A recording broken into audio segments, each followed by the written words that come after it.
here's what the Lord spoke to me. He said, America, the noose has been prepared on the gallows your sin created. Judgment is nigh, but you refuse to cover your shame.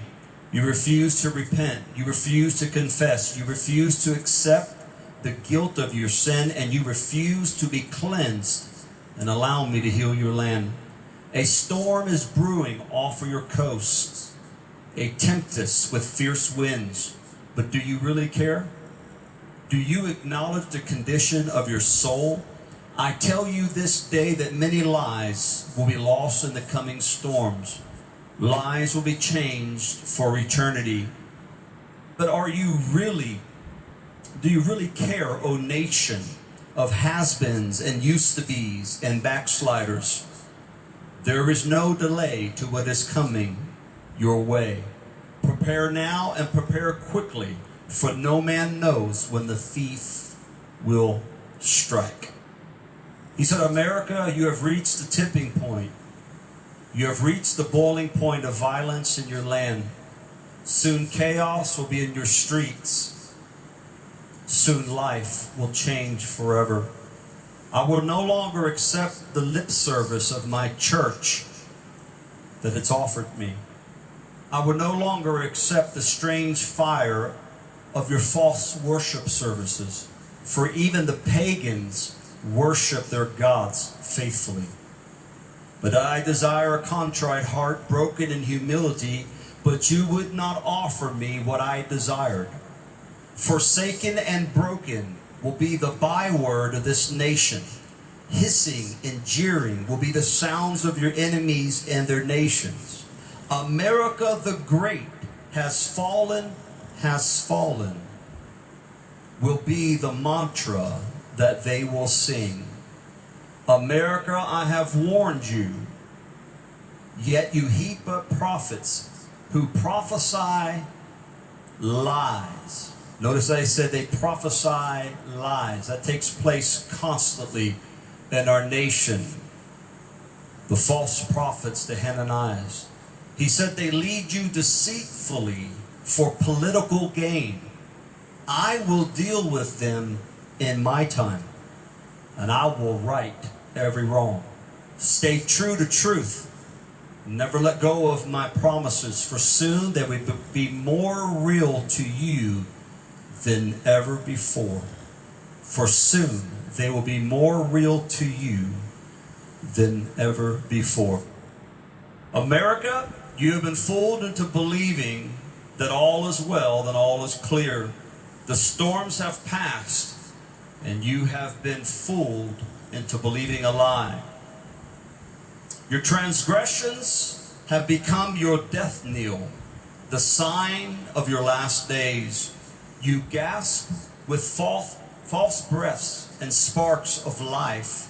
But I tell you this day, you are a terminal patient on the world scene. These words are too hard and too harsh for a queen deceived by her own beauty and words of vanity spoken by her subjects and slaves. But I tell you, your creator and protector, I see behind the veneer of vanity and mischief. Why, O Lord, have you turned against us, will you cry? And I will say, because you've left your first and only love. You've embraced the pagan practices of your forefathers, who practiced their craft in private, who now flaunt their evil deeds in public. It were better to hide than to promote their corruption into the seed of their future, children who now live within the shadow of the evil one. Flee from me, you will say when darkness comes, but it will not listen to you.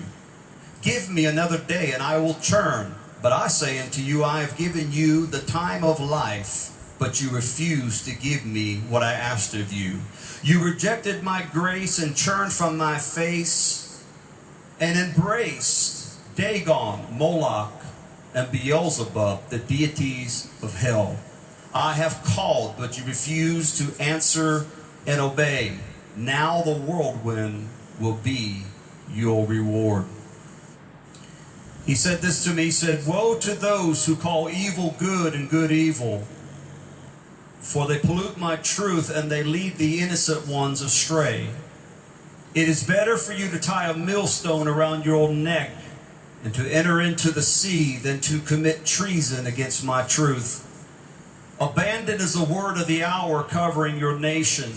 Naked and ashamed are your leaders who refuse to follow truth and to do that which is right. My house has become a whorehouse by those who operate not by my spirit, but by their flesh, controlled by demons of lust with filthy spirits that rape my people and cast their lots with pagan politicians, groaning for more power, prestige, and promotion. I will soon spew them out of my mouth with judgment. Think not that I am slack concerning my promises. I will perform my vows, and I will execute my warnings of judgment perfectly. They are unfolding now, but few can see past the haze of deception created by the false Hananiah prophets of your day. Be aware and be awake, for the leaven of the Pharisees has polluted my true church, and many err in their way. My sheep, do not eat the bread of the Sadducees, who deny the resurrection and power and glory. For these are wolves in sheep's clothing, walking about the altars of my house, abusing my creation and destroying my legacy. For this I will judge your nation, and I will reveal that I am that I am. Here's what the Lord spoke to me. He said, America, your time has come to face reality. You will never be great again. You have forfeited your position among the kingdoms of the world through your violent lust of greed and gain. Innocent lies are underneath your footprints of dominion, and you dominate the weakest among you. Your tragedy as a nation that has fallen is found in the history of those who have gone before you: Greece, Rome, the Persians, and the Medes. Yet you fool yourself by believing a lie that you will outlive their failures. Babylon the Great did fall, and so shall you. In a day, in a moment, your smoke shall rise towards heaven. Your cry will be great, but your pain will be greater than you can bear. Not long from now, I will release the destroyers of this nation, and your weakness will be revealed. Your foundations will be exposed, and the world will see how fragile you really are. Here's the word the Lord gave to me. He said, America, there is a spirit of change over your nation. A change not for the good, but for the worse. Increasing sorrows will be the news of your land. Echoes of past tragedies will be heard as sin and violence increases upon your land. The vile will get viler, and viler still, as I increase my judgments upon your land.